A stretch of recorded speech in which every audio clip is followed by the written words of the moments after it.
Biz nə edirik? Evə gedirik, amma heç bir əmət görmürəm. Sadəcə uçurum doğru gedirəm. Onda biz nə cür evə çatacağıq? Radyo? Səsə, radyo. Radyo. Selam. Sen kime bilmem. Sadece radyo. Anlaşıldı, tamam. Anlaşıldı.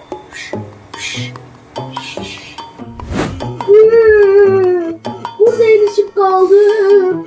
Bir de hiç baktamıyorum, kurtulduğum yapamayacağım. Kızcıza kimisi ağladığını eşitirsən. Şahin değil. Şahin ağlayır. Ben ağlamamışım. Sus. Cızı kulağısın canım kim ağlayır? Emeli, o beni. Ben bağlamalım. Emeli, o beni. Emeli, o beni. Tarkan dolaşağır bak. Belki Tarkan bize kömək eləyər. Baraçan dedin. Baraçan dedin. Baraçan demədiyə tarakan dedi. Bəs paşa, o tarakan səndən dalaşırdı. Səncə ona yaxınlaşmaq necə ağıllı olar? Paşa dedi ki, inan bana. Allah'ın insan hiç kime zarar vermez. Mən kosmosda uçuram. Bağışlayın, Baraçan cənab. Bəli, Şahin haqlıydı. Onu Baraçan adlandırmaq daha yaxşı idi. Nəysə, bu uçurumdan necə çıxa bilərik? Biz evə getmək istəyirik. Bilmirəm. Hər şey dağda olanda heç də bilmirəm. Niyə? O xarabada düşünə bilmir. Bilmirəm, sadəcə ona qulaq as. Etrafına bak. Sana göre planetim darmadağındı. Ona göre hiç tabutlaşamam. Paşa, dediklərimi təsəllə, okey? Etrafına bak. Hazırsan? Hazırsan?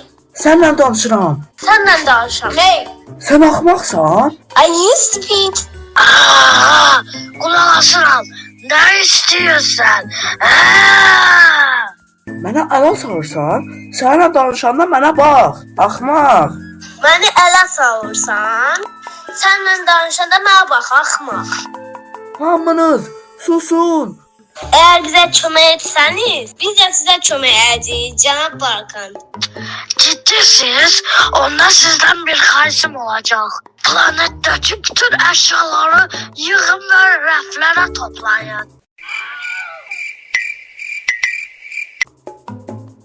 Mən gedirəm. Paşa, qal otur yerində. Mən evdə bəyaz bir yerə atıram. Bir yıxmaq mənlik deyil. Bu da sizin siyahınız. Gedib bir alıp ağlayacağım. Mənim planım var. Gəlin dəbli geyimlər geyinərək montaj edək.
Şükür Allah'a, qurtardıq.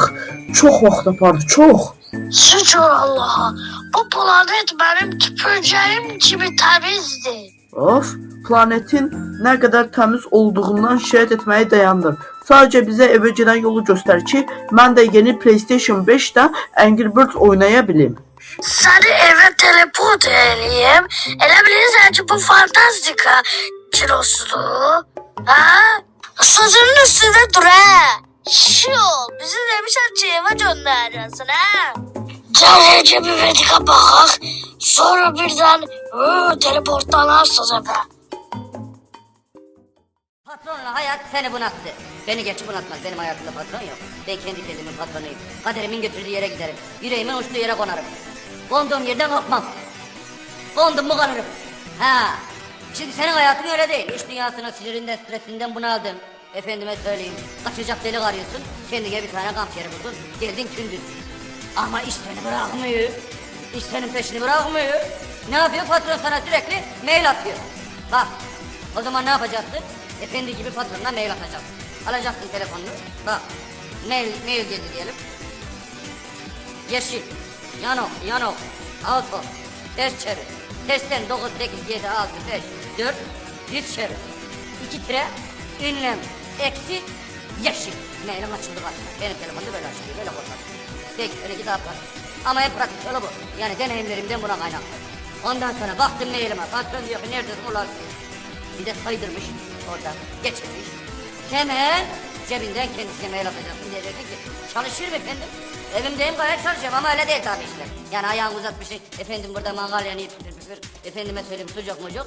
Ama diyeceksin çalışır mı efendim iş başındayım. Patron bunu yer. Bunu alır. Mail aldığı için karşından alır. Hemen telefonundan net yazacaksın. 20-33'e yollayacaksın. Geçen gün mesela 5. ayakta yattım hemen onun maili geldi. Recep abi 5. ayakta yattın diye mail geldi bana. Tuzla'da bir tane Serpil var onunla maillaşıyorum yani ona mailim var. Kadına mailliyim. Kadına mailli olduğum için sürekli kadınla mail var.